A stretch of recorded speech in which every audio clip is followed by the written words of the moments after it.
Merci, Monsieur le Président. Tout d'abord, je souhaite la bienvenue à Monsieur le Premier ministre et à l'ensemble du gouvernement qui l'accompagne. Monsieur le Premier ministre, comme mes collègues, j'ai écouté vendredi votre intervention. Et je commencerai par la fin.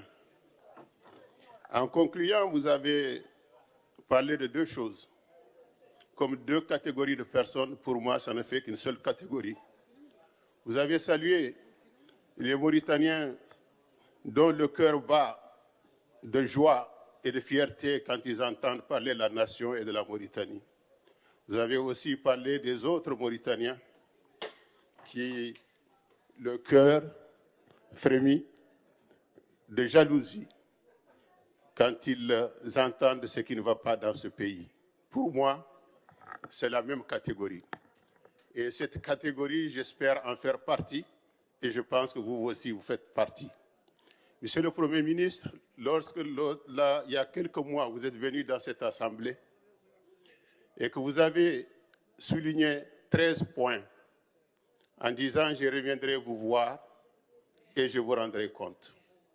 Le rendez-vous, c'était hier et nous n'avons pas été déçus. Non seulement la majorité de ces points ont été accomplis, mais les 2 ou 3 choses qui n'ont pas été encore accomplies, vous avez eu l'honnêteté de nous dire et de dire pourquoi. Ensuite, c'est très risqué sur le plan politique pour un gouvernement, pour un Premier ministre, de prendre des engagements. Et vous venez encore de prendre des engagements pour 2025. C'est pourquoi je dirais qu'en tant que parlementaire de la majorité, c'est une fierté et nous vous soutenons. Monsieur le Premier ministre, je voudrais dire aussi que je suis du Guidimaha. Et le Guidimaha, aujourd'hui, on doit dire, et certains le disent même, que ce gouvernement et ce président de la République est pour la Mauritanie, mais particulièrement pour le Guidimaha. Pourquoi?